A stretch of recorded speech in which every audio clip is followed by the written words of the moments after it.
This ramming animation. So how many of the different storm beacons do we need to take out? All of them? The towers? Yeah. You skip those if you want to do the hard mode. So every tower you leave alive helps him. We still have to run this gauntlet. These towers, these just spawn ads endlessly. Oh, okay. You just shoot them. There's an achievement for getting through this whole gauntlet, if you will, and then engaging Flame Leviathan and killing him without anyone repairing their vehicle. That is not something I vote we worry about until TOC. No.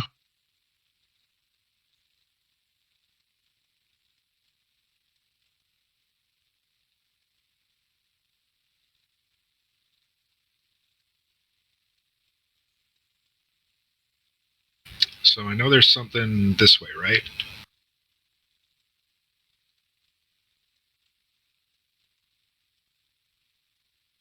I think the first tower's to the right. Oh, yeah. No, that's just a crevice.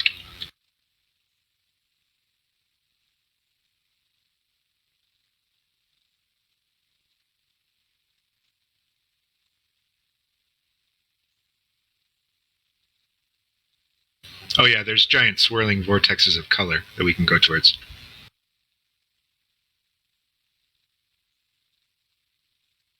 So we gotta go down for this one to go hit it, yeah? What are these crates? Up in the air, that's the pyrite. Oh. Mm-hmm. So, like, my Demolisher, I can shoot pyrite, a pyrite barrel, but I cannot pick up pyrite unless I have a passenger. So my passenger, or all the demo passengers, they're trying to pick up the pyrite for their Demolisher. Their Demolisher is trying to keep the stack constantly on Flame Leviathan, because they're the bulk of our damage. You can also, I think you have a boost as my passenger, and that also costs pyrite. You only want to use that if you're being chased by Flame Leviathan. He will randomly target a Demolisher or a Siege Engine. We have no control over that. And then when the turrets are available, I shoot my passenger up there, so he loads himself in my vehicle, and then that gives me the button to push to shoot him up there. And then on top, you get stuck in place, and there's a turret, and you fight with it, and you kill it. And then if you're ranged, you can kill the neighboring turrets. You can drain life, you can death coil, anything. You can heal, like you can cast while you're up there. You just can't move. Once all 4 turrets are destroyed, Flame Leviathan goes into a shutdown. He stops gaining stacks of increased speed, so he's more difficult to kite until you blow up the turrets. And he takes more damage. And then eventually he self-repairs, fixes his wheels, and then he starts chasing people again. The Siege Engines are the ideal tanks to be near Flame Leviathan because they've got more health than Demolishers. And their passenger can shield them with a special shield that makes them take reduced damage. The Demolishers, or Siege Engines, also have the interrupt ability to stop flame vents. Flame Leviathan will periodically cast it. I think it's a 3-second, 4-second spell. And it just does fire damage to everything within 60 yards of him. You cannot let him cast it. It's only a cone. And 25. Oh, his abilities. Yeah, his, nuts. Yeah. So the Siege Engines work together by interrupting that at all times. And if they get picked, they run away and they use their shield to survive the hits from him. The demos the whole time are just trying to stack pyrite and keep a constant burn going on him. The choppers only do 3 things. They can drop tar, which we as Demolishers can light on fire, and I think the gunner for the Siege Engines can also light it on fire. And anything that goes in it is slowed, and if it's burning, they take damage, which is helpful for there's little plants on hard mode.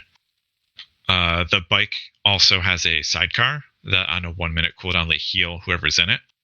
If you're ever out of your vehicle, Flame Leviathan constantly shoots rockets, so you're probably going to die if you stay out of it too long. I think you can survive 1 rocket. But when you blow up the 4 turrets, all 4 of those people on top of Flame Leviathan get kicked off and they're on the ground. So the bikes go pick them up and drive them back to their demolishers. And you just do that endlessly.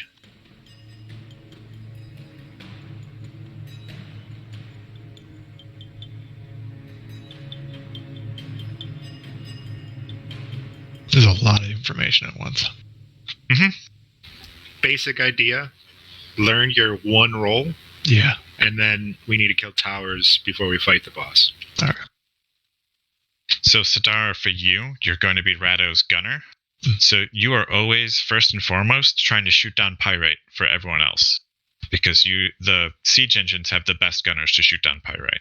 The Demolisher gunners are good too, but they're probably trying to pick up Pyrite more so than drop it. And if Rado needs you to shield him, you are the only one who can push that button. And whoever Mal'Janis is paired with, I forget who, has the same responsibilities.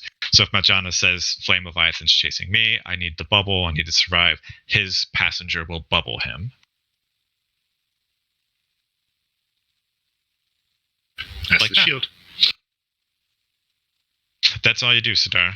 You don't have to worry about going up, you don't have to worry about passengers, you don't have to worry about anything. Now, if your siege engine dies and there's no vehicle available, you're probably going to die. But you can sit in a bike for a while.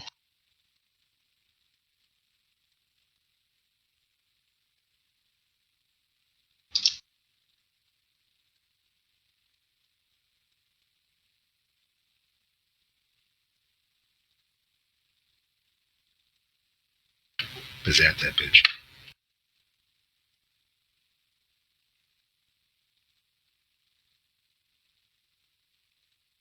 It's mostly just going to be 1 or 2 times of people getting used to the vehicles. Luckily, this fight takes a long time, so people have a long time to do so.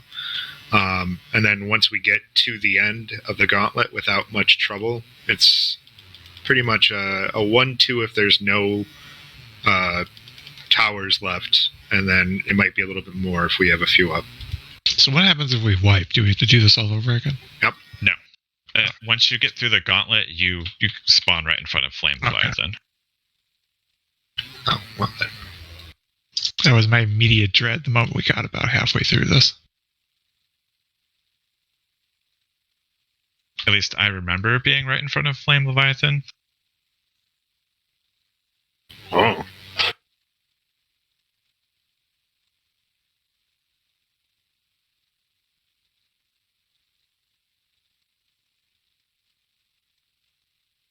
And I activate this shield when again?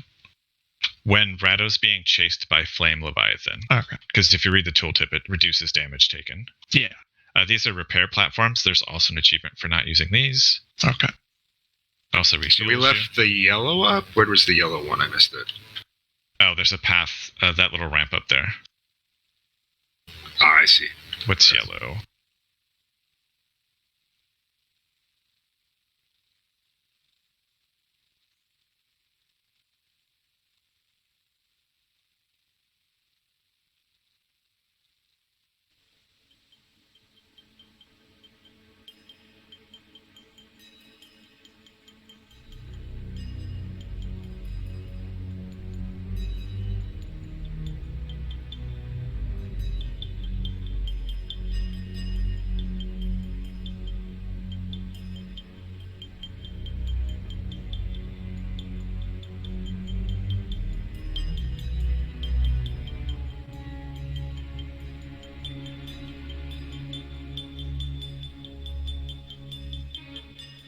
There's a lot of achievements in Ulduar in general.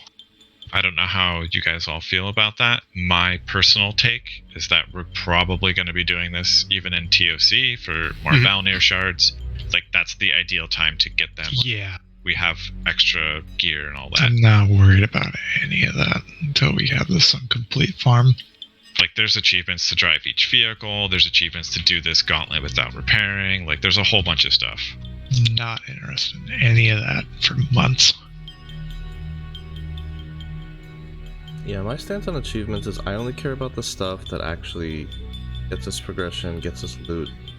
Then everything else is just bonus. Mounts are nice, but I'm pretty sure we went over that kind of. They're mainly just hard modes. Yep. So we're going to get those naturally. so we don't have to do anything stupid. Because Yogg Zero Light is cheaper head, right? It's And just Realm like first. Oh, and I'm sorry, and what?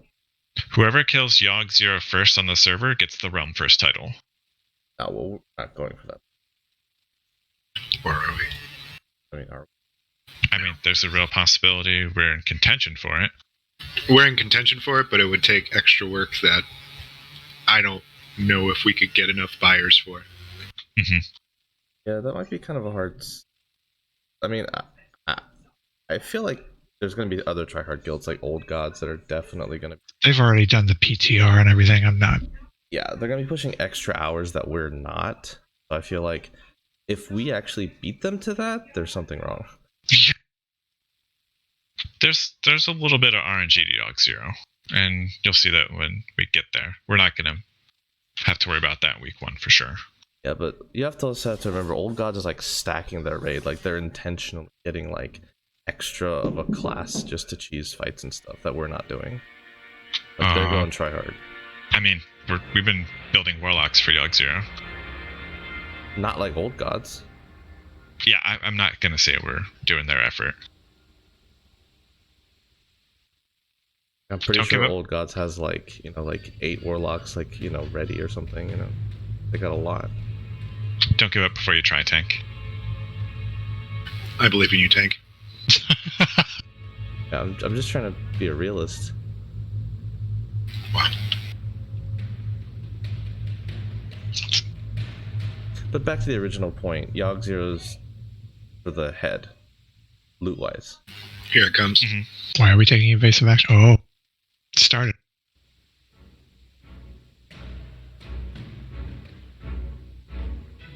So this is where he starts pursuing. I do like how in this fight you actually don't one-shot it, or did they change that scaling now? I'm pretty sure I could probably two-shot him. I have as much health as he does. This is when I would use a shield. He's not close enough yet. No. Soon. No, okay. So the eyes means he's on us. Yes, he's chasing you. I would just be shooting him, or Yeah, I would call for it if I hit like a pinch point where I'm like, yeah, I'm gonna get fucked. I stayed a little too close. But like now I'm not. So he can't make me. I don't have a gunner to make me faster. And my stack's gonna drop off. Right now, what are we supposed to be doing? Shooting him? Shoot him or Pyrite.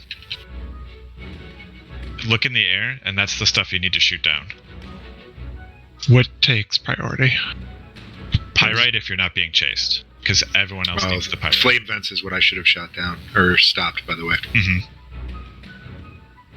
Yeah. So now he's back on Rado. Yeah, we left the tower up because it's shooting the ice things. Weird.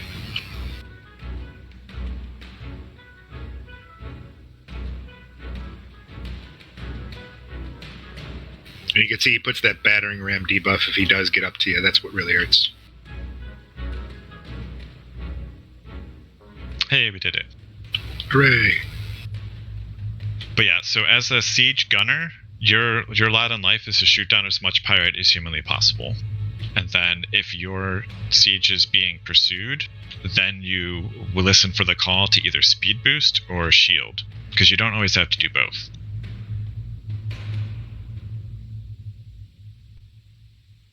And it's not like a super huge arena here, but there's going to be a lot going on with more towers.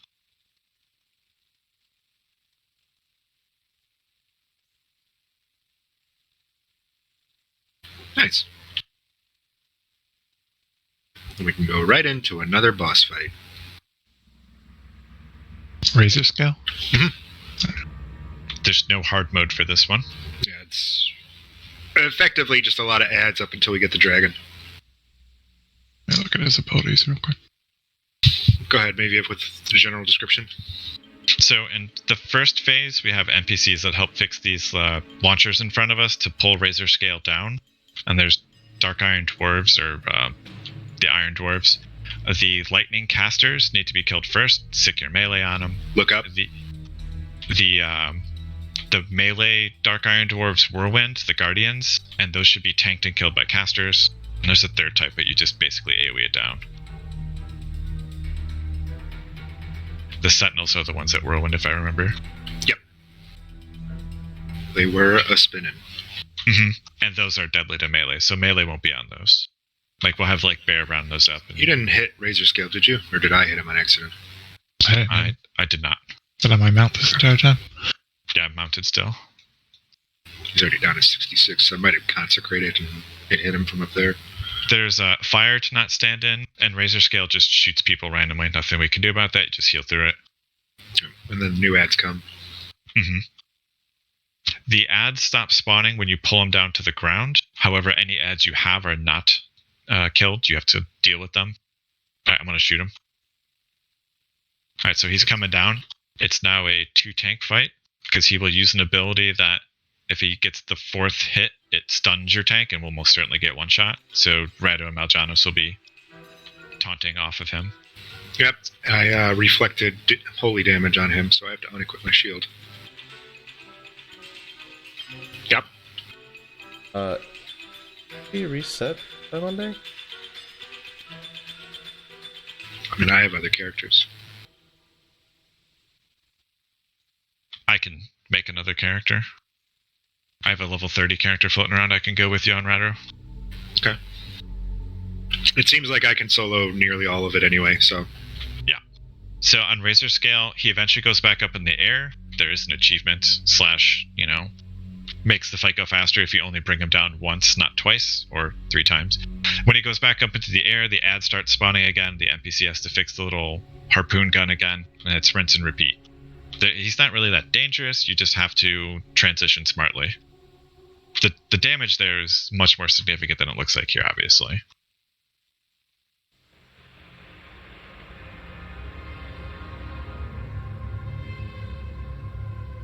Now Ignis.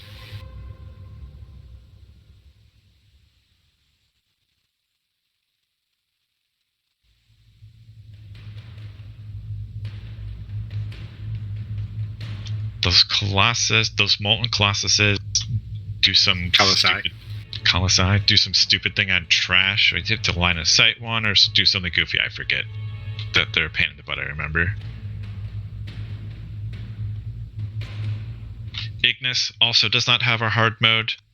Usually he's tanked by one of these pools of water. He leaves a pool of fire on the ground, so the tank will be moving with it, and then he'll do a semicircle by one pool of water, then he'll cross the room and do a semicircle by the other pool of water. Because the constructs in the room come to life, you want to stick them in the fire that Ignis leaves. When they get stacked up high enough, they turn molten. When they do turn molten, their threat resets completely, so tanks need to be aware of that. They have to try to put some threat into them, taunt, etc. And then when they're molten, you take them into the water. When they go into the water, they get a debuff called Shattering or Brittle. And then you have to have someone do 5,000 damage in one swing at them. Usually warlocks, mages are fantastic targets for that, to put a big Shadow Bolt or Chaos Bolt or big Arcane Blast into them. They explode on death, so you don't want your melee all jumping in there. So the range will be taking care of the molten ads. And he does that throughout the fight. He also will throw one random person into his slag pot, and if it does damage to him, if you heal them through it, you escape and you have like 50% haste or some goofy thing like that. So we want them to live. That's basically the whole fight.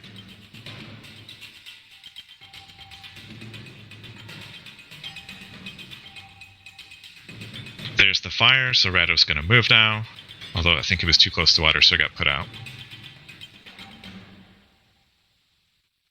Oh yeah, there's an AoE attack. It's on a timer that will stun you, so you want to not be casting when it goes off. So let me get this straight. These golems go into that fire, turn molten, then you one-shot them to kill them. You drag them into the water. Once they're molten, they turn brittle, and then you deal 5,000 damage to them and they explode. And if you leave them up, bad things happen. I think they do a stacking debuff. There's a... And plus he makes more of them turn alive as the fight goes on. Fairly simple. Yeah, this is not a complicated fight.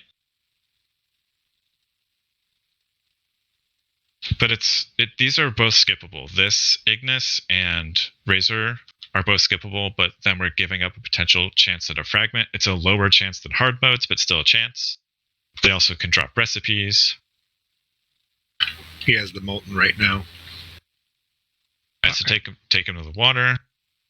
And now he's brittle, so here we'd have a DPS shatter him. And A ranged DPS. you have 15 seconds to effectively kill him within one shot. But Yep. your crit is increased by 50% when you do that.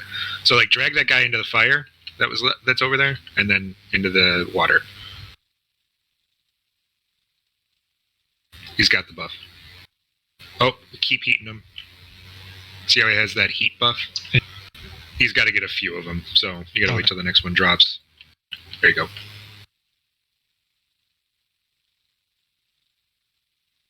I got haste for days in here. There Is you this go. fire hurting whoever's in there, obviously? Mm-hmm. Yeah. Yeah, I mean, the tank will stand in it, but the raid should not.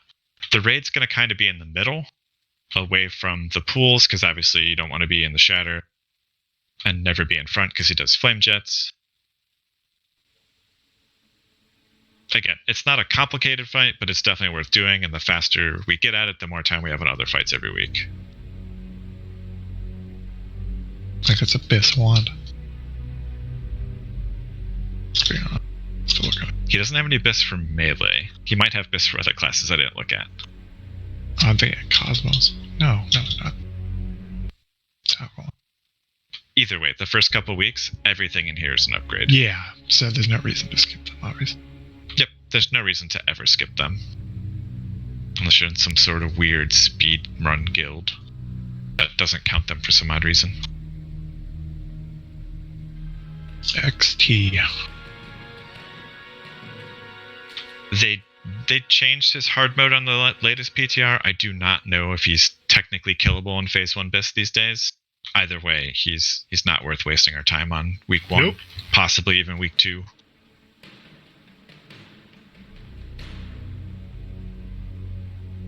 We can still go over how we're going to do the fight. Do we want to do it by a chunk pile? We didn't want to do it in the middle. When we did this last time, we did it in the middle, so it gave us the most time for the stuff that spawns in the junk piles to get to him. Okay. But there might be better strategies these days. And I think we dropped the shadows to the right and the light to the left. Dark left, light right. Because he does gravity bomb, which causes a player to explode, so they have to run out of the group. The group stands in the middle of the room where Rado is here. Like, the whole raid normally stands about here, and then Mimron's tanked facing opposite the other side. A little towards the stairs. And these 4 junk piles will spawn little scrap bots that if they get to him, they heal him. They also will spawn bomb bots. The bomb bots explode, the ranged usually kill those, and then he summons like a melee bot that just gets cleaved down, like Mal'Janos or someone can just take it. He periodically through the fight will do Tantrum, where he just does damage to everyone. It's based on your maximum hit points. It was being mitigated by armor on the PTR. It is no longer being mitigated by armor on the PTR. So healers have to heal everyone after that. It will not kill you by itself, but if you have any other damage, it will. It's not spawning any little bots yet. I think you have to do enough damage to cause them to do it. Well, The other one thing of you hit him, not me.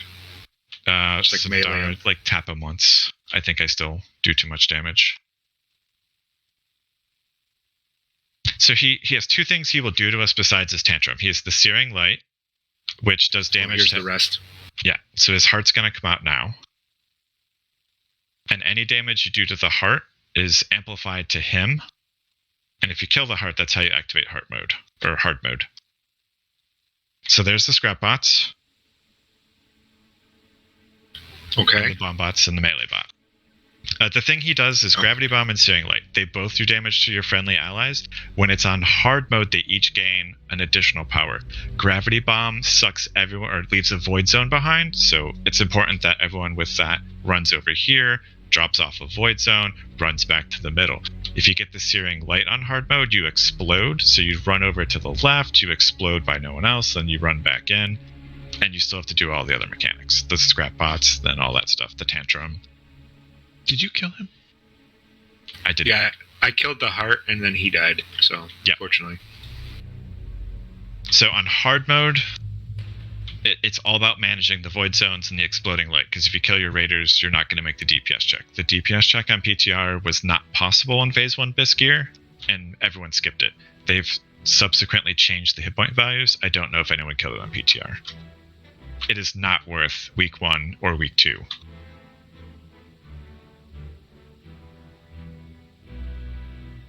Where are we teleporting here? The bottom one. Oh, The antechamber. Yep. Now there's actual trash. I remember this trash being a pain in the butt. Yep. People gonna die. It reminds me of Kael'thas trash, or Tempest Keep trash. Lots of AoE shit.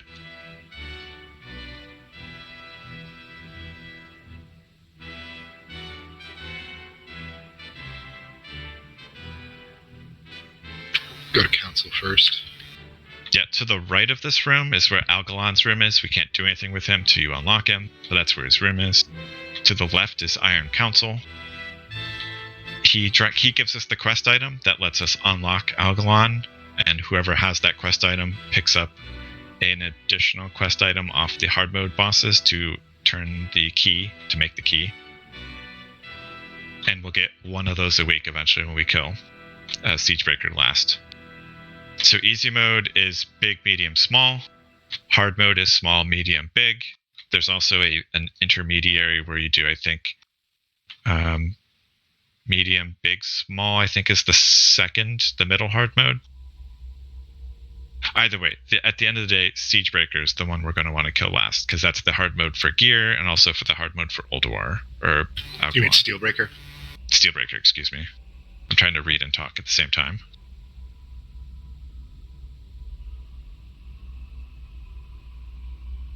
Alright, the big guy, Steelbreaker, does Fusion Punch, does lots of damage.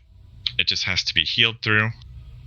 He also will put a Rune of Power on the ground. It activates very quickly for whatever is standing in it, including them. So the tank has to make sure none of these guys are standing in the Rune of Power.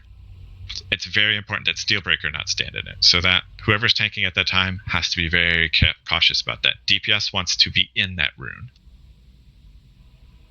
He also casts Overload and does damage to everything around him. It's just something you have to heal through periodically. When we kill the little guys, they gain additional powers. Let's see, what's the Rune Master do? He puts a shield of runes on the ground, which is the opposite of the Rune of Power. It does damage to you. Do not stand in it. Get out of it very, very quickly. Or the Rune of Death, excuse me. The shield of runes shields them. Move them out of it. Stormcaller Brundir, we're doing pre-nerf him. He can cast Chain Lightning while running, so we put a couple melee DPS on him to interrupt his cast. His Chain Lightning is deadly. He does Lightning Whirl. Don't stand next to him when he does that. And then he also does Lightning Tendrils and can throw someone into the air. If we were doing this proper, we kill the little guy.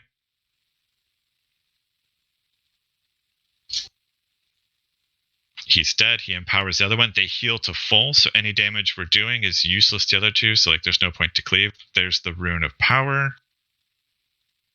I'm going to go stand in it. I do 50% more damage.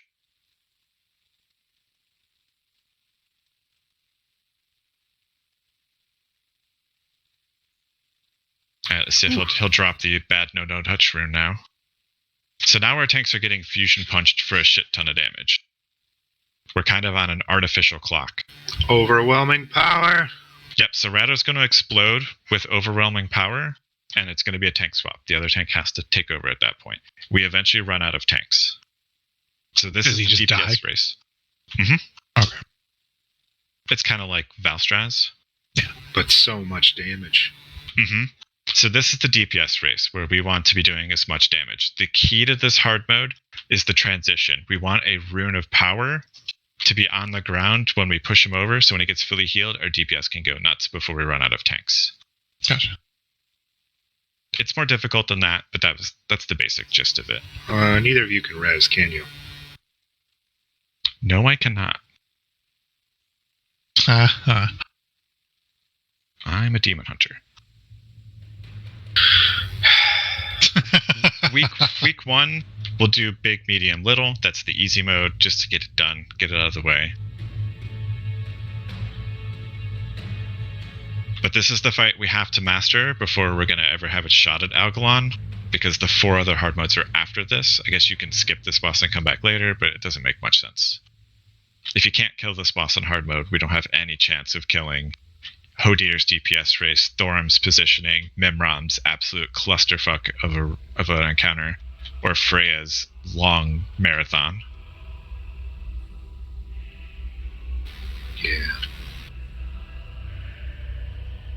Okay, so we are 5 down. I'm not going to go talk to the council. I don't want to start any quests. We have 8 left. Yeah, I'm not going to do the quest line thingy. That's for us to do as we do it. Next up is Kolagarn. Kolagarn Cool is fight. simple to explain and simple to do. It's just a matter of everyone kind of doing their job and watching themselves. AKA, good luck.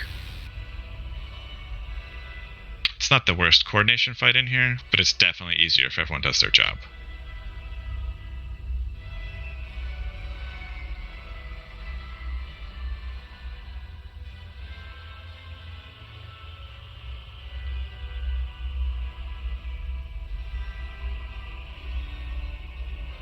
Kolagarn is a giant statue, which will spawn when we walk in here.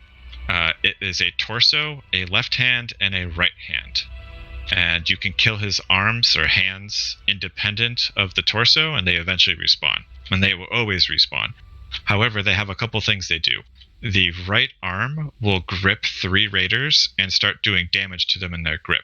If you don't do enough damage to the arm to release them, he will just kill those 3 raiders. So everyone needs to swap to the right arm when that's going on. There must always be a tank in Kolagarn's range, or he just starts going batshit crazy. Think any boss that has a wipe mechanic, it's going to wipe us very quickly. Tanks need to be careful not to taunt or AoE taunt, because you will taunt the boss, and if you move it out of range, bad things will happen. The left arm just does damage to us. Most people ignore the left arm, or it dies to cleave incidentally. If he's missing both arms, he can still do a couple abilities. The meaningful things is the right arm grabbing people. When an arm dies, it creates lots of little rubble. They look like earth elementals. They need to be rounded up by the other tank. Again, if you AoE shout to grab them, be very careful that you're far enough from Kolagarn, or that Rad or Mal'Janas knows that's coming so they can taunt Kolagarn. Once you kill the rubble, you go back to the boss. If you kill the right arm, it regenerates eventually.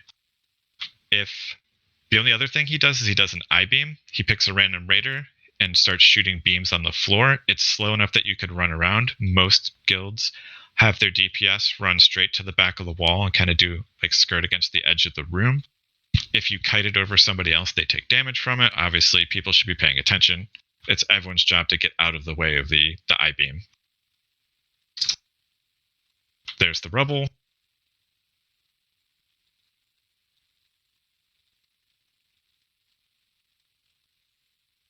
There's the I-beam. See how slow it was? You can kite it. Run to the edge of the room. Wow, that's really slow. Mm-hmm. Right. So whoever's in that path needs to get out of the way. Well, you kited the wrong direction, but yes. You kite back here. Oh, do you? Oh. Yeah, to the back of the room here and just around the rim of the room, because everyone's going to be standing close to the boss. Easy peasy. That is really easy. All right. I don't think the right arm can pick us up. There's not enough of us. So now what does he do? Oh. There's the other arm is regrown. We have more rubble. Oh, you can fall off, apparently. Smooth.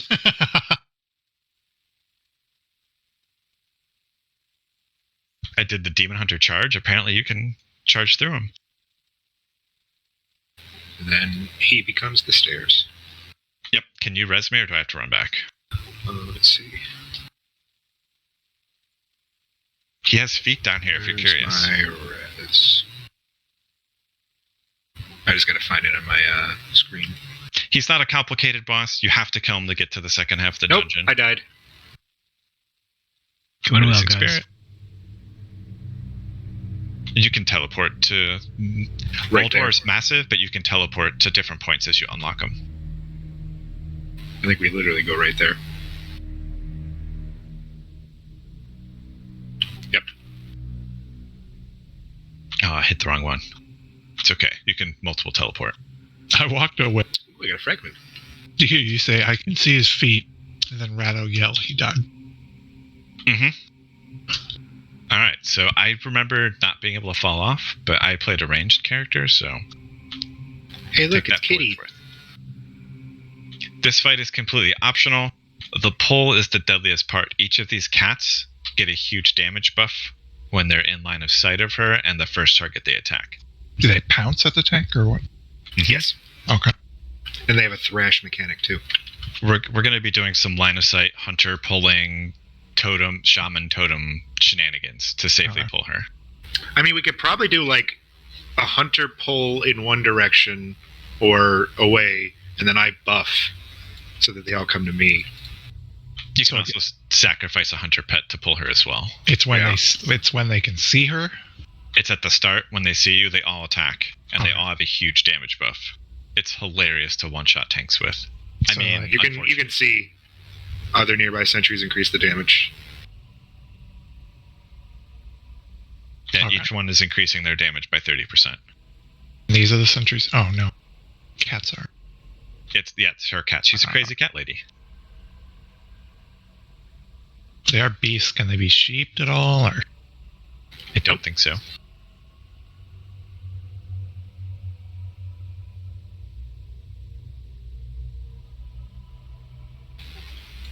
And they're not, like, instant to kill either. She's going to be tanked facing the raid because her sonic screech is shared damage with everyone in front of her. And I think we've got enough people where the melee being behind her won't ruin that. If it's too much damage, the first couple weeks, the melee will attack in front. She does damage to the raid. She can fear. The pull is the hardest part. Every time we kill one of her cats,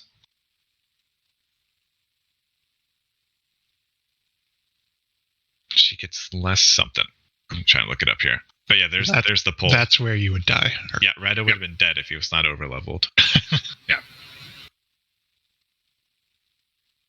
Would it be better just to send someone in there? You send a hunter pet. Okay. You can also misdirect. You can put a trap. Like, there's ways to get around it. Alright. Once the cats are here, they get AoE down passively, because when you kill them, they come back. But I'll kill a couple. It's not really doing anything right now. There. Here's some more cats. Small cats. You just heal through this. Oops, I right-clicked her. I also blinded her with science. Wow, that's green. Essentially, the pull is the hardest part for this. It was always a meme to wipe to her if you got the pull right. This is We can go Minmap. this way. Yeah, this is Yeah. Mimron. More trash, and then we ride the train. We'll Speaking likely of the be first going counterclockwise from the right to start. So we'll start with Hodir, Thorum, Freya, and then this guy. But I'm just going here because we're here. How is this trash? I remember it not being that bad. It's fine. It's There's like explosions not to stand in, but otherwise it's not bad. yeah, it's like make sure the bombs blow up and you're fine.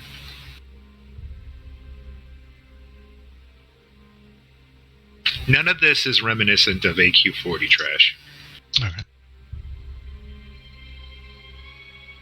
I guess that is the best thing to compare it to. Oh, I'm just going to warn you all now, there are shenanigans to be had with this train because people can start it while everyone's not in it. Really? Yep. Mm-hmm. This is cool. Wow.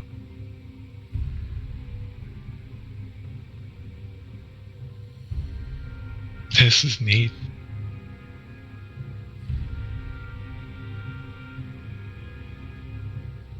So So Mimron has 4 phases. And the hard mode is done by pushing a button in the back. We're not going to talk about hard mode today because we're not going to be there the first couple weeks. Phase 1 is the tank bottom portion of Voltron. It's a Voltron fight. It puts out proximity mines that the melee have to not step on. And then it will deal shock damage. It does the Cthulhu beam, where it starts pointing one direction and runs around. Phase 2 adds the torso. It does rocket strike, which is going to target an area in the ground. Don't stand and fire. Phase 2 is the laser barrage Cthulhu. Phase 1 is the shock blast that melee have to run out of. It does damage to everyone in melee range. The tank runs out too. So he'll start casting it. All the melee, including the tank, run out, get the fuck out of there, and then they run back in. But they have to avoid the mines. Everyone else just spreads out. Phase 2 gets the torso. He does the Cthulhu eye beam of death. He'll pick a direction. You run counterclockwise or counterclockwise, whichever direction it's going. Oh, I forgot about the bomb highway. This will be fun too. Is that We once had a poll where someone aggroed one of these with a pet or something, and it came in and like killed half our people. It was fun times. Phase 3 will be the air phase. It's a giant head floating in the air. Melee can't touch it at that point. The casters need to do damage to it. There will be ads that we kill, and one of those ads drops an item that's a magnetic trap that sucks the head down to ground level, and then we pop cooldowns and go nuts on it. It's free-for-all lootable as of the last PTR, so we don't have to worry about people not being able to do it. Oh, did you already start it? Damn you. I did not. I was staring Unless at I the got button. too close. Phase 4 is all of them together. They're all stacked. There's the bombs that melee have to avoid. Notice there's like ways in and out. They can always be cleared by a pad. There's the plasma blast. So you want to get out? I said it was starting to cast it. I don't have BB up or anything. Yeah, it's going to be tanked in the middle room. There it is. Run out. And that's phase 1. People get shot at occasionally. Melee run out occasionally. He throws mines down. The melee have to be cognizant of where they are, so when they run out, they don't detonate too many. All right, phase 2. We get some time here to heal. Position ourselves. When hard mode's going on, there's fire everywhere. This looks peaceful now. The fire hurts. Mm-hmm. And you have to put it out with special. It's the most complicated fight in here other than Yogg Zero. It's a lot of fun when it works, though. You get that sense of accomplishment of everyone working together. So this stays stationary in the room. It turns. You can't drag it anywhere else. Melee will just always walk behind it. You have to be careful in melee not to be inside of it, because then you can get hit by the beam. So he's just going to shoot people. So we have to be spread out because it's an AoE. There's not enough of us to show it. So what was that wave? That was the... Now he should fire some rockets at us eventually. It'll put a reticle on the ground. Yeah, he just does heat wave occasionally. It just hits everybody. There's the red circle. Don't stand on that. There's going to be a bomb, that rocket that goes over there. It's a near one shot. And then let's see if he'll do the... Spinning up. Yep, so he's spinning up, so now you avoid the beam of death. It's just like Cthulhu. Melee can be attacking him the whole time. Pew, pew, pew, pew, pew. And that's the whole second phase. I'm just going to kill him. All right, phase 3. So there's going to be bomb bots, and then I think there's a second kind of bot you kill for the magnetic trap. I don't know. Yeah, there's a special one. Yeah. So the range will be killing the bomb bots as well as doing damage to the head. The melee kind of twiddle their thumbs until the special bot comes. The duration that he's on the ground is fairly short, so it has to be coordinated. Whoever's going to use the item needs to clearly say that they're going to use it. Is he bugging out? No, he just started hitting me from where he spawned. There's the bomb bot. Here's the assault bot. That'll be tanked by Mal'Janis or someone. All right, so I have the magnetic core. So he goes wherever he wants. I think he's tanked threat-wise, but if the Yep. DPS are all over the place, then he's going to move around a lot.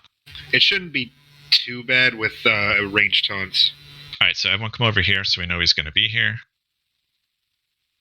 I'm going to deploy the magnetic trap. He's kind of in the middle of the room.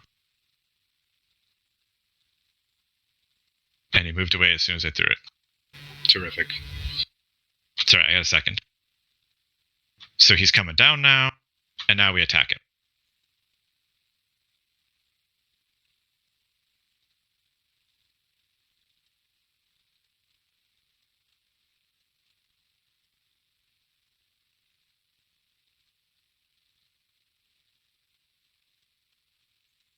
I like how he leaves a bomb bot on his way out. Phase 4. It's everything at the same time. Ranged are primarily going to focus on the head because melee cannot reach it. Melee can hit the bottom one, and most of us can cleave or hit the body with enough range. So he's going to stay in the middle and do a combination of all of his abilities.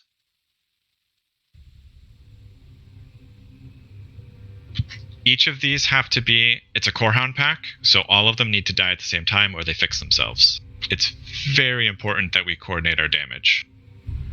So there's the Cthulhu Beam, we run around.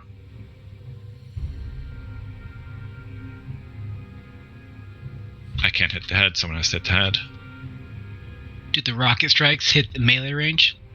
It's a random person on the ground, so it's just going to be a red circle.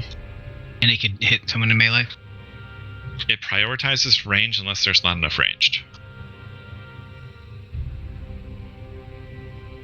So it looks a little easier than it actually is. The hard mode has fires spawning all over the place, and you have to put them out with a hydro bomb. There's a box behind him if you want loot. And it does damage to us, of course, the hydro bomb. So like your healers have to know you're popping it. And it only puts out fire in a smaller radius, so you have to be in the same spot. So you have to clump up a little bit, which has its own challenges. It's just a lot of damage, a lot of stuff going on at once. There's just a priority list for it. Mm-hmm. And your DPS has to be smart at the end, because if you could take this teleporter, and we'll go to Conservatory of Life. If you're ranged DPS, mindlessly DPS, like the base tank, and ignore the head, for example, you're going to have a bad time.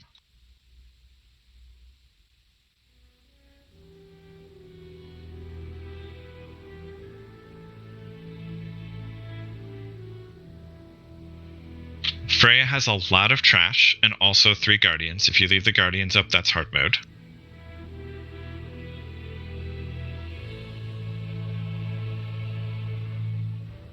That's one of them, yeah. Yeah, Elder Stonebark is one of the guardians. Are we planning on doing any of the Freya ones? You mean hard modes? Yeah. Week 1? I don't think it's a week 1. I think week 2 it's a possibility. Okay. Yeah, they all give her power when they die as well. But if you keep them up, she does different things.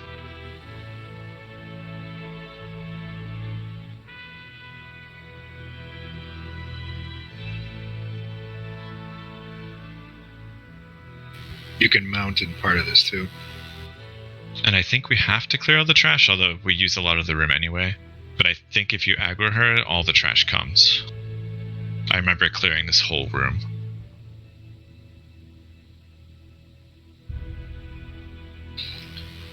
Yeah, that sounds familiar. I'm just gonna aggro her, because then if we get trash...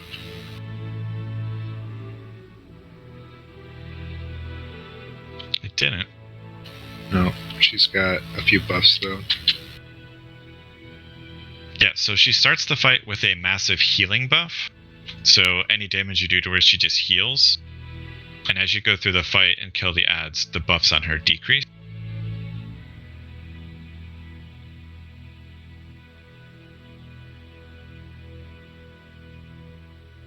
You gotta kill these trees, the Inar's gifts. There's the ads that are going to be tanked. They explode when they die. So luckily we have a Destruction Warlock. That's going to be handy. We also are going to ask Taizo to unglyph his Typhoon on this fight if he has it glyphed, so we can knock them back.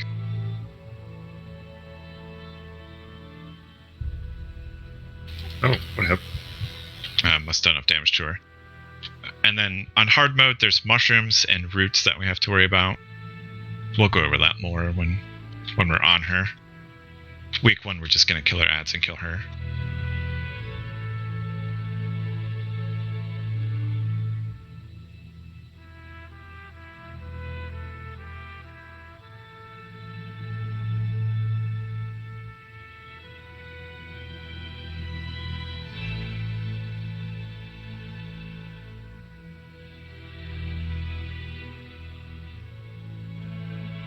Freya's the one I probably remember the least, and I didn't really read too much about her because I knew we weren't going to go for her hard mode week 1.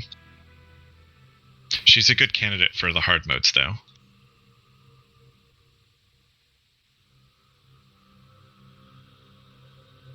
All right, Thorim's hard mode is going through the gauntlet fast enough so that Sif is still around, and it adds a couple of abilities because she casts things during the fight. This is a very reasonable hard mode to do, especially week 2. Depending how quickly we do the other stuff, maybe we give them an attempt. You start the fight by fighting in the arena by killing the behemoth.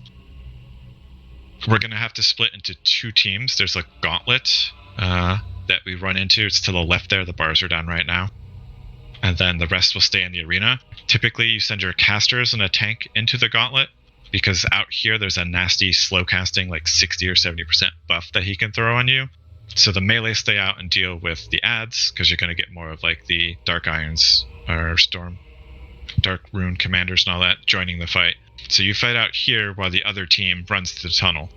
In the tunnel there's some mini bosses. They don't really do anything that bad. I don't remember off the top of my head, but we'll post something before that. That team goes through a gauntlet. And then at the top, you go behind Thorim. The top team will end up there with him, and then he jumps down. If you do it fast enough, that activates the hard mode, because Sif will be up there. You'll see her when it spawns.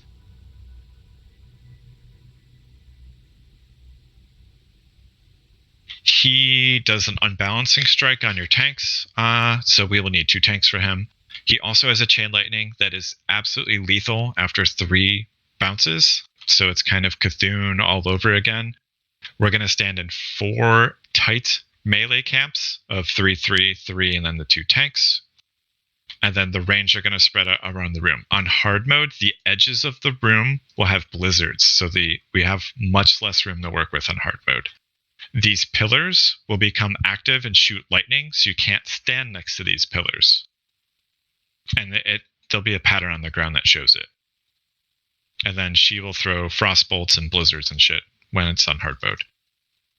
This is a positioning fight first and foremost, and then once we get to phase 2, there's the tower, so we get away from the tower, because it's going to shoot lightning at us. It's a positioning fight first and foremost, and then it's a DPS race in phase 2 once it's started, because eventually your healers are going to run out of mana. There's a lot of AoE damage floating around. It's non-lethal, but it's a lot.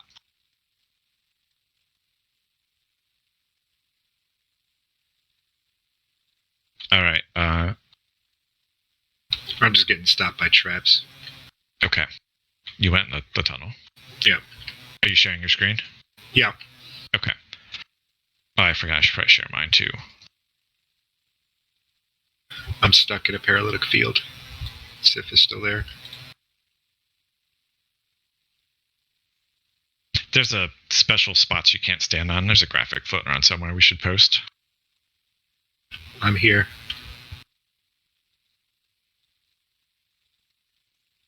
This is where he jumps down. Jumps down. So now we spread out. Now you'll see she'll cast Blizzard around the edges of the room. There's the Chain Lightning. How deadly is that Chain Lightning? A lot. So the tower's shooting. You can't be anywhere near where that tower is. You don't want to be there because bad stuff's going to happen.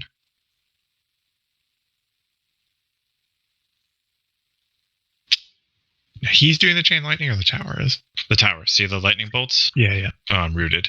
See, in this situation, I'd be hoping someone would dispel me.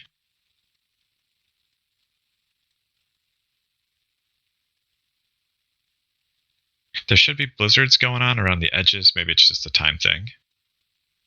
I don't see any blizzard. I think it's just her tossing frost bolts, and eventually she does a blizzard. Mm-hmm. Because normally she's not in the fight. But yeah, that's kind of the fight where we have to spread out. We can't move around too much because the chain lightning kills us. At the same time, you can't stand in bad. It's a lot of personal responsibility. And then your tanks are swapping because he will unbalancing strike minus 200 defense, and he will just crush your current tank. Here's the blizzard. There's the blizzard. And it just goes the whole encounter. I don't know why it's so slow.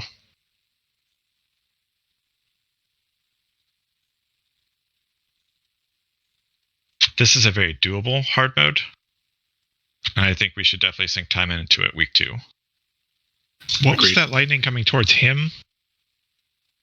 He activates a random tower and then shoots lightning. So you don't want to be in that spot. You don't want to be in that quadrant. Okay. Mm-hmm. Exactly.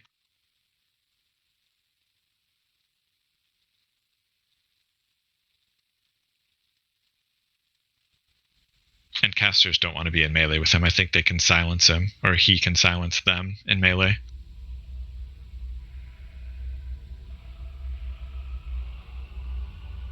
My least favorite hard mode. Not because it's the overall difficulty of it, but because of the mechanics. If you fuck it up, you don't get to do it that week.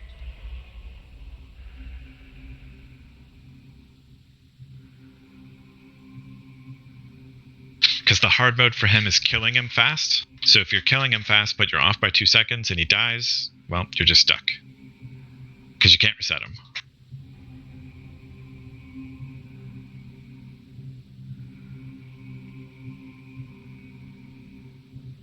Hodir is a fairly straightforward fight. There's going to be NPCs that are frozen in blocks of ice that we want to free. The mages are the best because they put down fires that let you avoid some of the frosty mechanics, and they also do singed to the boss, so he takes more magical damage. So we always want to get the mages out first. I forget the second. There's also priests. The priests are worthless. We don't need to free them. I mean, if they get freed by AoE damage or something like that, hooray.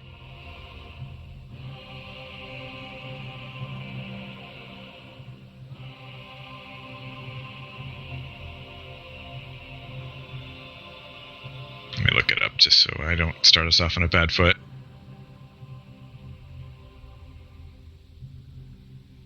Yeah, the mages drop the toasty fires. It's actually going to spawn a fire, an actual animated fire. You stand next to it to get the buff and avoid the chill of the room.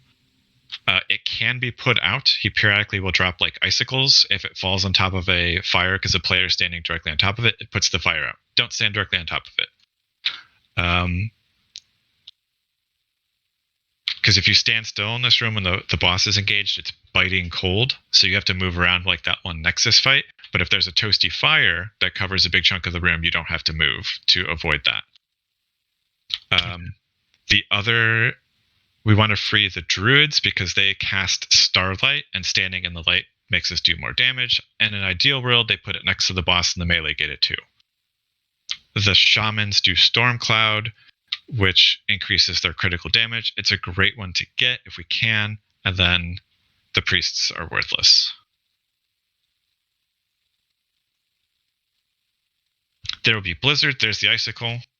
You just avoid them and don't stand in them. The other thing he will do is he will periodically cause a huge snowstorm, and you have to stand on top of the snow he puts on the ground, so don't kill him so we can see it. And then he refreezes all the NPCs and you do it again. If you do not free any of the NPCs, and he does the storm where everyone has to jump on the snowdrift, he kills them. So we have to make sure we free them. It's not a lot of time to dodge these things. And there's going to be more people.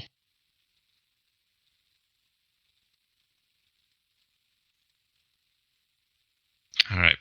All right, there's Flash Freeze. Get out of the big circles. That's where he's going to put the snow.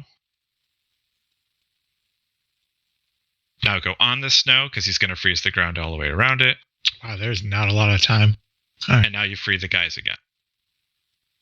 That is the whole fight, and if you do it in time, you get the hard mode chest. If you do not, and you kill him accidentally, you do not get the hard mode chest. It's kind of a tight DPS check, and it's a little RNG the first couple weeks because there's the fires if you guys missed them.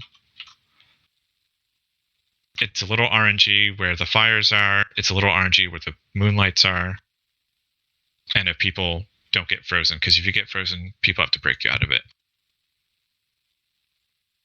This one I always remember was a pain in the ass because, like I said, 2 seconds off, no hard mode loot, and you don't get to try again. So we're definitely gonna have to have someone make a call at like the 20-second mark to either stop all damage and wipe, or to push really hard. Now, these are the keepers, right? Yeah, every boss that we killed, save a few, isn't really dead. They're just being like, oh shit, we've been fucking with you and we shouldn't have. So these guys, once you free them, they're around the rim, and they don't help against Yogg-Saron unless you talk to them, and then they will help you. Obviously, Yogg-Zero with none of the 4 keepers is the hardest. They each do different things for Yogg. The one that is you always take unless you're doing Zero Light is Freya, because I think she gives you sanity, or is it Doram that gives you sanity? I forget which. One of the two. I mean, the first time we do it, we're going to get it all. Maybe -1 light, but we'll see. Yeah, 1 light's very doable.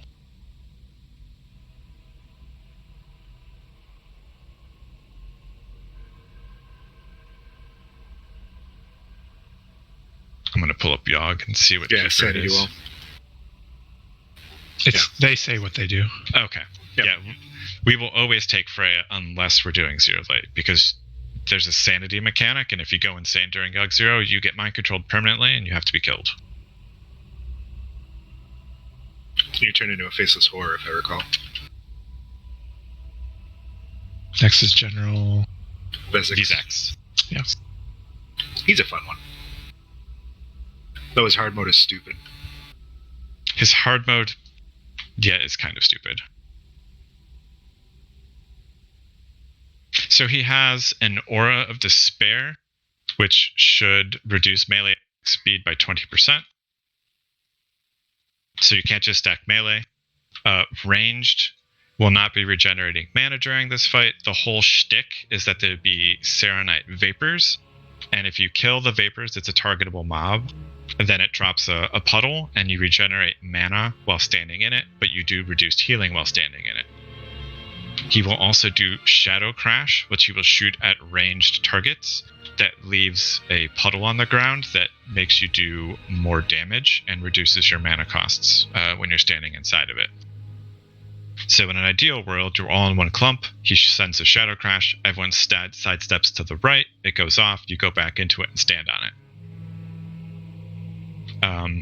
No one's regenerating mana during this fight unless the Serenite Clouds are killed. And the hard mode is to not kill the Serenite Clouds, and they eventually coalesce into another being, but that's the hard mode. He does an ability called Searing Flames. It has to be interrupted at all times. We'll have a 2 interrupt rotation. Obviously, we've got 2 rogues, we've got a Fury Warrior, 3 DKs. Like, this should not be a problem for our guild to deal with interrupting his cast. And then he will periodically throughout the fight do Surge of Darkness. He will gain a lot of power, but move very slowly, so he'll be kited around until that ends. Melee DPS have to be careful. They don't go past the tank while he's kiting, or they're just going to get one shot. And then he puts Mark of the Faceless on a random raider. I think you just have to heal through it. And then he cycles through all of those abilities and kiting him. The hard mode is you have to let the animuses all spawn because they're on a timer, and then when the 7th spawns, I think it's 7, they coalesce into a being. So it's a 2-tank fight at that point. The trick to doing that is you have to be very conservative with your mana for healers, and your DPS need to always be sure they're inside one of the clouds. Yeah, this here. The Shadow Crash. Healing reduced by 75? The ranged DPS want to be in this cloud. Oh, the Mark of the Faceless, you run away from everyone, that's right. He targets one person, you run to the left. Everyone who's standing in the puddle area runs to the right. So you never run into the person with the AoE healing. Is that what that? Yeah, so all the range will be in one clump. If you get the Mark of the Faceless, which is that blood bolt looking thing, you run to the left. There's our first cloud. Oh, we actually got two of them. And then everyone else will stand here. We need a Shadow Crash. Everyone just steps 10 yards to the right. Go. You run back to it, stand in it, and pew pew pew. So you'd get out. There's the Shadow Crash. It takes a while. You can see it in the air. It's just like the Ankahat one. And then you run back in. Easy peasy. Doesn't seem terribly hard, but I can imagine. Do you want to let all the vapors coalesce, Rado? Fuck that, I'm not waiting for 7 more. Okay. The hard mode doesn't change much, except for once he's immune when the ad spawns, so you have to kill that. You have to have enough gas left in the tank to kill the ad, and then to kill whatever's left on General Vzax. It's not the hardest hard mode in here, but it can be a little difficult for your healers to not just dump their mana bars. And it's also your ranged DPS have to change their rotations. They can't just dump all of their mana, even if they're standing in the cloud. You won't have enough gas left at the end of the fight to kill both.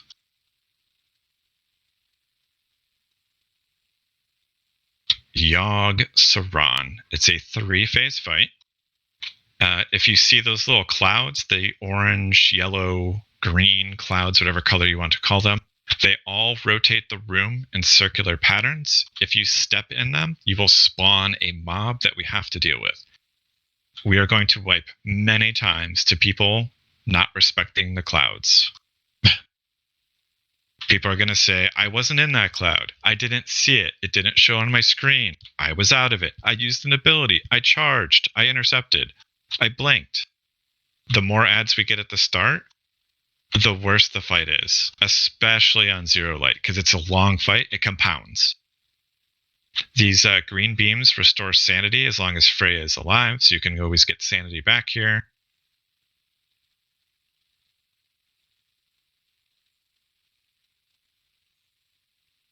Let me pull up Yogg. So phase 1. Who's Sarah? She's the person in the person in the center. She's been the person that leads you around Ulduar, like the zone, and then she's the one that's behind all of it, which it turns out that she's Yogg Saron. Oh. Yeah, Spoilers. Why did you kill? I was trying to kill the ads. Well, that pushes. Right, because you got to kill the ads by her so they explode. I didn't think one set was going to do it. Oh. Alright, so phase 2, tentacles. Everyone's favorite. Constrictors need to die.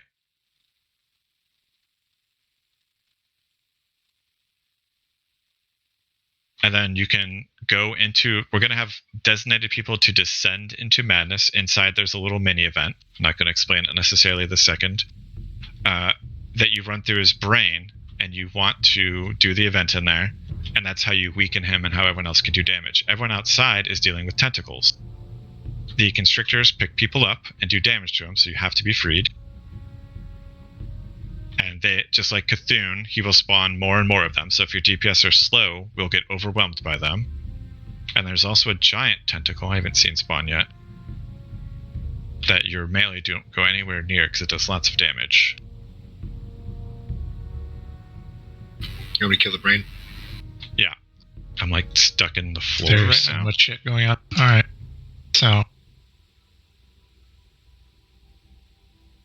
So then phase 3 starts after we deal with tentacles and going into his head. And he will spawn Immortal Guardians, which will be picked up by the off tank. And then we need to do damage to Yogg Saron. Periodically, he will do an attack that reduces your sanity unless you're facing away. If your sanity gets to 0, you get mind controlled.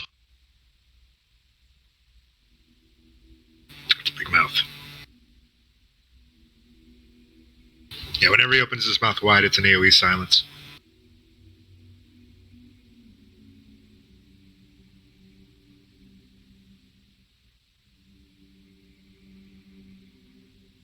Was that just AoE he just did? Mm-hmm. Now he empowers one of his guardians that will do more damage until you do enough damage to reset it. His guardians never die, so it's a soft enrage. You just have to make sure you don't have too many powerful ones, because then your off tank dies, and then they go kill your healers. I'm about to hit 0 sanity, so you can see what happens. AKA, you die. Actually, you probably kill us. I don't think I can kill you. There. I died. He died and you died. Yep. I hit 0 right as I threw a hammer. So phase 1 is dealing with the ads. You get them low, take them to the middle, and explode it on Sarah. And then once you do that so many times, phase 2 starts. If we dick around too much in phase 1, you're that much weaker for phase 2. Phase 2 is the tentacles. You have to make sure the constrictors die right away. You have to watch your sanity. He will randomly shock you and lose your sanity. There's nothing you can do about that. He just targets a player and hits it. It used to be it wouldn't target you if you were below 60 sanity. I don't know which version we're getting on that. Ooh, Kingsbane. And then obviously the portals show up and you go inside, and then you run. There's like a little gauntlet in there. You can lose your sanity inside, so the crew that's running inside has to be aware of how to do it. You hit the brain in there. It weakens him outside. You do damage to him. Once you've pushed him enough damage, whether it's 1 brain trip or 2, phase 3 starts, and that's when the immortal guardians start spawning that we need to do damage to, but they can never die. If you get them to 0 hit points, they just heal to full. He empowers one randomly, and that one, until you get it low, will just do much more damage. So you can't ignore the ads. All the while, your raid is trying to do damage to Yogg Saron, and when he does his ability, when he laughs, you have to turn your characters physically away from him so you're not looking at him. Otherwise, you lose sanity every second you stare at him. So the reason why this fight is fantastic for Warlocks is that they can drain soul and turn. Like, as long as they mouse turn, they can't keyboard snap because then you break your cast. They can drain soul with all their dots on them, looking the opposite direction. With no keepers, you have no way to restore sanity. So it is a tight DPS race in phase 3, and that's assuming you got there without fucking around. That's why phase 1 is so important, and we're going to get tired of people having excuses for the clouds. People have to master the clouds. I'm gonna have to look up more on this fight. Yeah, every single fight has a lot of little shit to it. This one just has phases full of little shit rather than the fight has this little shit that you have to keep up with. That's why it was so difficult. And I think it's one of the only technically undefeated fights in its pre-nerf. Like Cthulhu they think can be now, but this one was so ridiculous that even with a raid full of warlocks, you still couldn't pull it off. I know it was beaten within an hour of the nerf. I mean, yeah. I have the Realm First for this boss on this retail account, and we wiped on it for months. It was not fun. Algalon is the last boss. I don't think any of us have a key. He hits like a truck. He's in a small circular room, and he's got a couple mechanics that are going to prove challenging. He's hard mode only. There is no easy mode. And once you touch the computer, you get 1 hour to attempt him. If at 59 minutes and 59 seconds he's at 2% life and that clock ticks 60, he nukes the raid and leaves. So you have 1 hour exactly. He dual wields, and he basically hits as hard as 3 patchworks at all times. So that's what healers have to look forward to. Tanks will be rotating cooldowns, and they will be rotating tanking responsibilities because he's going to phase the tank out with his 5th phasing punch, and then that tank just disappears, and the other tank better be ready to go. During the fight, he will summon 4 black holes, 4 orbs, that slowly every second lose 1% of their maximum hit points. When they reach 0, they explode for like 10,000 raid damage. So if they all explode at the same time, it is almost guaranteed to be a wipe. So what we will do is kill them one at a time and soak that damage and heal through it while the healers are healing the tank. If that's not enough, eventually he's going to cast Big Bang, which is the raid wiping ability, but he's going to put black holes up, which you can click on. When you click on them, you go to the other phase, which is where he phases the one tank. And there's going to be like little ghost ads in there. You want to stay away from them because they do damage to you if you get too close to them. So you kind of like move around a little bit. It's kind of like Sarth, where you go into the other world and you can see things. You're in the same space, but a different phase. He's going to be casting Big Bang up top. There's a couple ways of dealing with that. You can have your tanks blow shield walls and last dance and stuff like that up top to survive it, because someone must be up top and someone must survive it. Or you can have a Shadow Priest cast Dispersion, which reduces the damage by 90%. We have a Shadow Priest now. Hopefully he's good and stays around, because that's the easiest. There's other ways to do it, but it involves 3 tanks rather than 2 tanks and rotating more cooldowns to survive that, and cooldowns to survive the 3 patchworks of Hateful Strikes he's just pumping into your tank. Can't wait. Once he does that, that's the whole fight. He will, once your first tank is phased, the other one takes over, and when he gets his 5th phased punch, he gets sent out of there. There's one other ad that he spawns that shoots shadow bolts, and our Death Knights are going to grip them into black holes, because black holes instantly kill them. It's so fun to watch. It's fun to do as a DK. You can even have ranged pull thread on him and run behind a black hole and kite him into it. But we've got 3 DKs. I'm not worried about that. Algalon is a beast of a fight. It is a DPS check. It is a healing check. It is a tank check. It is a coordination check. It's a little easier than the AUG 0 because the sanity mechanic's not there. It is not easy. And that is all of Ulduar. Any questions?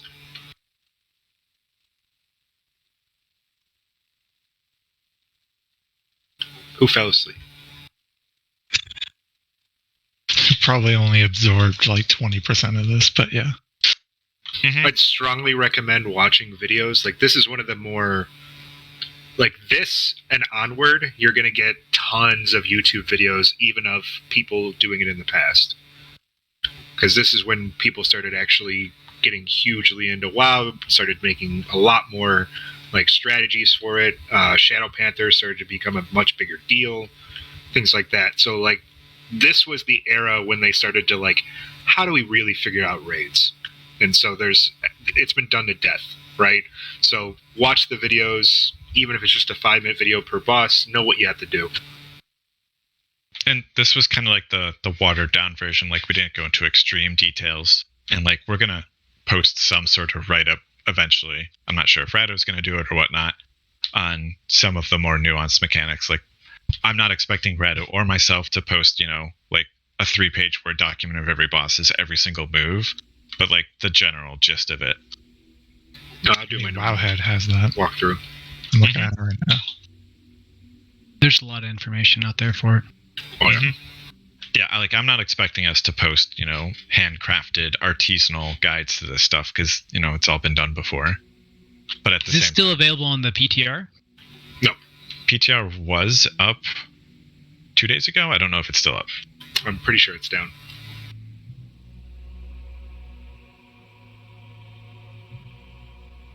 I figured we'd go over, the basic gist of it, because week 1 is basic gist of it. Whereas week 2 plus, we're going to be focusing on 1 or 2 hard modes a week. Like, there's no point to explain every single hard mode in one go. No, I think we're going to have our hands full with this as it is. And just to be clear, Nax 25 is completely off the roster. We'd rather split into Ulduar 10s than go back to Nax. I'd rather not go back to the Yeah, next there's all. kind of no reason to go back there now. Nope. Yeah, the 10-man Ulduar loot is base eye level higher than Nax by 3 eye levels, 6 eye levels? Yeah, something like that. Yeah, doing the 10 mans on Thursday should help a lot for the raid on Monday, I think. I agree. How many do we have signed up for that? 18 plus 2. Looks like 10 mans. Yeah. I mean, if we got 23 or 24 people, there's no reason you can't do Flame Leviathan, Ignis, and Razor Scale with that many people to give us a head start for Monday. But if we don't get the people, you don't get the people. Me and Bose will be with the other team. Do we even have enough tanks for 2 Ulduar 10s? Yeah. Most of it is 1 tank. If you have an off tank, you will be fine. The hard modes do require 2 full tanks if you're doing 10-man hard modes, which is probably not week 1, but you will need 2 tanks at some point. Okay, just wanted to see if we had like the proper roles for 2 groups. Yeah, I mean, me and Bear are most likely going to have to split and be the main tanks of our individual groups, but like maybe as an off tank will be more than ample for a normal 10-man run, even with a hard mode or 2, to give an example. So like Ab will be fine as an off tank. Probably even start pushing into main tank territory with the amount of health that he gets. I don't see him signed up yet, but of the people signed up, Gnome, how's your tank set? It's great. Then you and me are probably going to be the off tanks for that night, and then Rado and Maljanos will split up, and then we'll just fill in DPS and heals as appropriate. Yeah, Nomi will probably come with me just so we split up shield tanks. It's good. Yeah. Yeah, I'm betting Ab and Noob probably are committed to Old Gods on Thursday. And we're committed to Probably. the other team right now. I mean, even if we only do some of the 10-mans and go back another day, like Sunday, for example, that week, if people are free, we can Even if you reform. get one group, I would recommend it to people. Maybe they just stay and somebody streams it and watches it and listens. Not saying they have to, but I'm sure. Yeah, it would if we help a lot. can't get 20 people, then, that's a bridge we'll have to cross, whether we're going to make one great 10-man or 2 9-man groups. I don't think 2 9-man groups is ideal. Nope. But we'll have to cross that bridge when we come to it. Yeah, might be worth it to pug an extra person. Mm-hmm. I mean, Sadar, you probably know better than we do, but do you usually have people on the bench? Because I imagine Thursday on Ulduar release for a secondhand team, I imagine there's going to be a lot of interest, and so I would guess there's probably going to be a decent bench of people we could use. I think we do. Pretty certain we do. We can cross that bridge when we come to it. I mean, I don't if think you it's and Bose... Sorry, Rado, go ahead. No, go ahead. I was just going to say, like, we could pontificate on what we want to do if and when, but I think we're not going to smash their raid. If they have the ability to jump on because they have extra people, great. I was going to say, if they had extra people and they could spare Bose or Sadara, that would be fantastic. That's a question you can ask the other Discord channel. We have it set up, by the way. I can be the bad guy and post the question if no one else wants to. Either you or me, I don't care. Oh, wait, no. Because we have Fury and Ellie, they're gone. So we're going to be down 2 people, so no, we're not going to have a bench, I don't think. Well, we'll cross that bridge on Thursday, whether we either find a pug or 2, or whether we make one group. Or, I mean, some of us have alts. We could even do one group on Thursday, one group on Sunday, or insert whatever day people are free that week. Mm-hmm. Like, I can make myself available Friday and Saturday for 1 week. That's not a problem for me personally. I can't vouch for everyone else. But I have a priest that could go to one of the runs. It's not a very well-geared priest, but, a second healer that's not a pug is better than, rando. Yep. Yeah, I want to get my warlock in a 10-man. So, like, we have alts. We can float that. If we have 18 people on Tuesday, just put a simple, in raid chat, can you make another day this week? And if we have enough that can, then we make 2 groups that way. If not, then we do one group and draw straws, or Rado chooses, or, Wahaha. Rochambeau. Just have somebody in there. I'm sure people are going to be wanting to watch and learn, hopefully. The 10-man hard modes are easier, generally speaking, and a lot of our BIS gear, I don't know how much you guys have looked at gear, but a lot of people's BIS gear are out of 10-mode hard modes, because the eye level is still significant. Mm-hmm. Yeah, I got a bunch of pieces in there, even beating some Yogg stuff. The 10 mans aren't that bad. XT was a pushover. They buffed him on 10. It's a little more of a DPS race now. I don't know with even with a well put together group if that's a week 1 kill anymore. I didn't do it on the PTR after they buffed it. But other than that, a lot of them are very doable. It's the same mechanics as 25 man, but you have more space and they do less damage on average because you do have less healers, less tanks, less DPS overall. I personally don't think we should push for hard mode 10 mans week 1. I think you'd rather get through it. But I'd rather see as much as we could. That's going to be up to the groups, though. I know some people are going to be unhappy with that. Yeah, I mean, it's an off night, and if there's a group that wants to put it together for that, I mean, I'm not going to shift around the group in creation of that, but if it so happens, it so happens. What are your thoughts on doing 10 mans like on Mondays and 25 mans on Tuesdays for the first couple weeks? Or do you want to do all 25 mans? I want to focus on 25 mans. Okay. Like, There's pros and cons of doing it both ways. If you do the 10 mans on one day and 25s on another, you get gear slightly faster the first couple of weeks, but your progress is slower overall because you're not spending any time hard modes. Whereas if you do all 25 mans, you're going to have a little more hard mode exposure because you have the extra time, but you will have slightly less gear. Yeah, I would love if we had the time for 10 mans, but for what it's worth, unless we're slamming our face into a boss like Yogg 0 or something, it's not worth the time split to me for the sake of progression. Okay. Yeah, I agree. I think we can still do 10 mans on off nights. So it's not like 10 mans are gone. I'd like to keep doing signups for the 10 mans because signups for 10 mans phase 1 were kind of a clusterfuck, and anyone who had to chase their bis in there definitely would agree with that. I know even like Sadara, who was chasing the dragon off 3 Drake 10 man, you know how much trouble that was. Yeah, that was a hassle. And now that there's actual bis in 10 man, that's going to be even more. Yep. Just the only thing I can recommend is just rotate nights. Let as many people in as you can. Yeah, for the first couple weeks especially, like Wednesdays, Thursdays, Sundays, I can be more available than usual. Like, a lot of people know, like, I play this game and stuff like that. I couldn't do it a whole phase, but, a couple weeks at the start to gear up and, power groups through, I can handle that. I don't know about everyone else, though.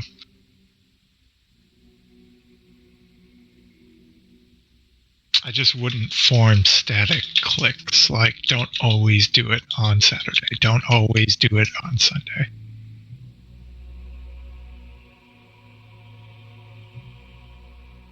What did I miss?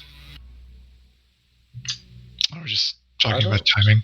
I don't know that doing it on the same day would necessarily form static cliques, but I do understand from your perspective, Sadar, because I know you can't raid on certain days. Yeah, that's what I mean. Mm-hmm.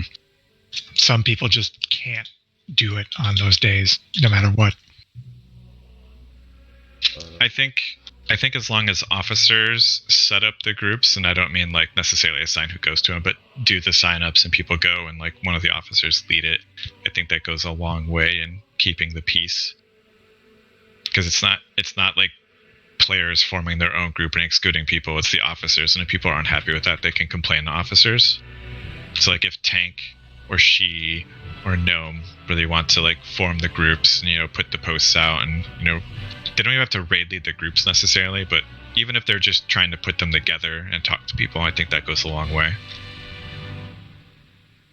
I think honestly though, just the variable that affects a lot of this happening is just what roles are available, because I know that there was a couple groups that we did try to make kind of like mid phase 1 for 10 mans, but it was like 6 DPS signed up, 1 healer and 0 tank signed up. So it's like, if we have that kind of a sign up, then obviously we just can't do anything. Right. I mean, part of it for 10 mans is going to be, do you have a shaman? If you don't have a shaman, some of those hard modes are very difficult. At least early on. Like weeks 1 through 3 without a shaman are going to be, I won't say impossible, but very challenging. once you have a bunch of gear, the missing heroism's not the end of the world. Obviously, we have 2 shamans now, or shaman, so we can't split them appropriately. One of them's a doofus. Yeah. Assuming they can even come to off nights too. I don't know. Correct. One of them's a doofus.